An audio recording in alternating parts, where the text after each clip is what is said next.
نا اس طرح نہیں ہوتا میرے بھائی. جب دو پارٹیاں ہوتی ہیں تو فیصلہ کریں آپ نے خلفائے راشدین کے ساتھ کھڑا ہونا ہے یا ان کے مخالفین کے ساتھ. اگر آپ نے یہ کرنا ہے تو پھر حضرت ابوبکر کے خلاف جو کھڑے ہوئے منکرین زکات کلمہ گو تھے نا, نماز پڑھتے تھے نا, تو ان صحابہ کے آپ کیوں خلاف ہیں؟ کیونکہ وہ منکرین زکات ہوئے. یہاں تو چلیں یہ کہیں گے ایک فرض کا انہوں نے انکار کیا, حالانکہ وہ ایک پولیٹیکل اختلاف تھا. وہ حضرت ابوبکر کو نہیں دینا چاہتے تھے زکات, وہ چاہتے تھے ہم خود کریں گے. اس سے آگے چلیں, حضرت عثمان کے جو مخالفین ہیں, عبد الرحمن بن ادیس صحابی ہے نا, صحیح بخاری میں آئے نمازیں ان کے پیچھے پڑھو. یہودیوں کے پیچھے نمازیں پڑھنے کا تو نہیں حضرت عثمان کہہ سکتے تھے تم تو شیعہ کے پیچھے نماز نہ پڑھنے دو, حضرت عثمان نے یہودیوں کے پیچھے نمازیں پڑھوانی ہے. بالکل جھوٹی بات ہے, یہودی نہیں تھے, مسلمان تھے. 695 نمبر حدیث ہے, کہا کہ نماز ان کے پیچھے پڑھو, نیکی میں ان کا ساتھ دو, برائی میں الگ رہو. اگر حضرت عثمان کے جو مخالفین ہیں ان کے مقابلے میں ہم حضرت عثمان کے ساتھ کھڑے ہوتے ہیں تو کوئی صحابہ کا اختلاف نہیں ہو رہا, ہم خلفائے راشدین کے ساتھ کھڑے ہیں. اس طریقے سے حضرت علی جب آئے ہیں ان کی باری تو علیکم بسنتی وسنت الخلفاء الراشدین المہدیین کا مطلب کیا ہے؟ یہ پولیٹیکل اختلاف کی بات ہو رہی تھی. حدیث پوری یوں ہے کہ تم میرے بعد بہت اختلاف دیکھو گے, دین میں بدعتوں سے بچنا اور میری سنت کو اور میرے خلفائے راشدین کی سنت کو داڑوں سے پکڑ لینا. حضرت علی اگر خلیفہ راشد ہیں, اہل سنت کہتے ہیں چوتھے ہیں, شیعہ کہتے ہیں پہلے ہیں, مان تو دونوں رہے ہیں. اگر وہ چوتھے خلیفہ ہیں تو ہم نے ان کی سنت پکڑنی ہے یا ان کے مخالفین کی پکڑنی ہے؟ پہلے تو یہ طے کریں.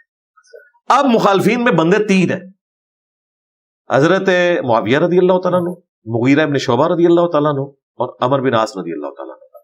رہ گئے حضرت طلحہ زبیر عائشہ, وہ تو روتے ہوئے دنیا سے گئے ہیں, معافی مانگ کے گئے ہیں. اصحاب جمل وہ تو اپنی معافی کروا کے چلے گئے ہیں, حضرت علی نے انہیں معاف بھی کر دیا ہے. فضائل صحابہ عامر بن حنبل کی کتاب میں مصنف ابن ابی شیبہ میں موجود ہے. حضرت علی کہتے ہیں میں اللہ سے امید کرتا ہوں کہ یہ جو سورہ ہجر کی آیت نمبر 47 ہے کہ اہل ایمان کے دلوں سے اللہ تعالیٰ ایک دوسرے کے خلاف جو ہے وہ کینہ ہے وہ نکال دے گا. یہ تختوں پہ آمنے سامنے بیٹھے ہوں گے, یہ میرے طلحہ زبیر اور عثمان بن عفان کے بارے میں. تو وہ تو سب کچھ ختم ہو چکا, حضرت عائشہ نے بھی معافی مانگ لی. لیکن جہاں امیر شام کا مسئلہ ہے تو ان پہ تو حضرت علی نے اپنی شہادت تک قنوت نازلہ پڑھی ہے. اللہم علیک بمعاویہ و شیعہ, اے اللہ معاویہ اور اس کے شیعہ کو برباد کر, عمر بن عاص اور اس کے شیعہ کو برباد کر. المصنف ابن ابی شیبہ میں یہاں حضرت علی نے ان کو معافی نہیں دی, بلکہ مصنف ابن ابی شیبہ موجود ہے. میں امید کرتا ہوں کہ میرے مخالفین بھی جنت میں جائیں گے, پھر فیصلہ میرے اور معاویہ کے درمیان ہوگا اللہ کی عدالت میں. وہ لیکن دنیا میں جو نبی الاسلام کی حدیثیں ہیں ان کو بیان کرنے سے ہمیں کوئی کیسے کہہ سکتا ہے یہ اختلاف ہے؟ یہ تو حضور کی حدیثیں ہیں.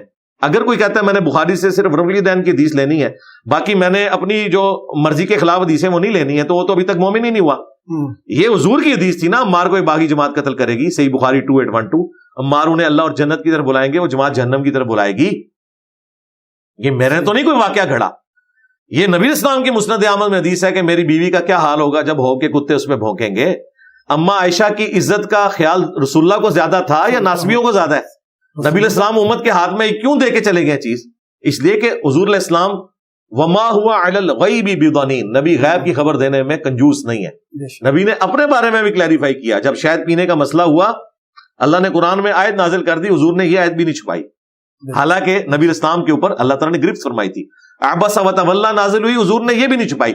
یار اللہ کے نبی علیہ السلام نے اپنے بارے میں آیتیں نہیں چھپائی ہیں, تو اللہ کے نبی کے مقابلے پہ کوئی صحابی تو شاہی کوئی نہیں, کیونکہ وہ تو امتی ہے.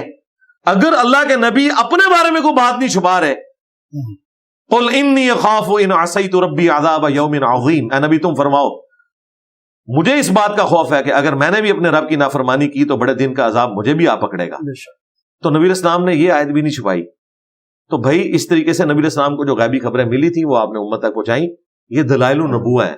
کل تک یہ نبوت کی خبریں تھیں. امام بیہقی کی کتاب ہے دلائل النبوہ, اس میں جنگ جمل صفین نہروان کی ساری حدیثیں لکھ کے انہوں نے ثابت کیا ہے کہ ہمارے نبی اللہ کے نبی ہیں, کہ انہوں نے اپنی وفات کے بعد کے واقعات بیان کر دیے. کل تک تو یہ حدیثیں حضور کی نبوت کو جسٹیفائی کرتی تھی. آج یہ حدیثیں بیان کرنا حرام ہے سعودیہ اور ایران کی ٹسل کی وجہ سے. یہ 50 سال پہلے تک تو یہ حدیثیں بیان کر کے ہم حضور کی نبوت منواتے تھے. ان لوگوں کو نہ حدیث کا نالج ہے نہ انہیں فقہ کا نالج ہے, بس یہ بنو امیہ کی تنخواہیں حلال کر رہے ہیں.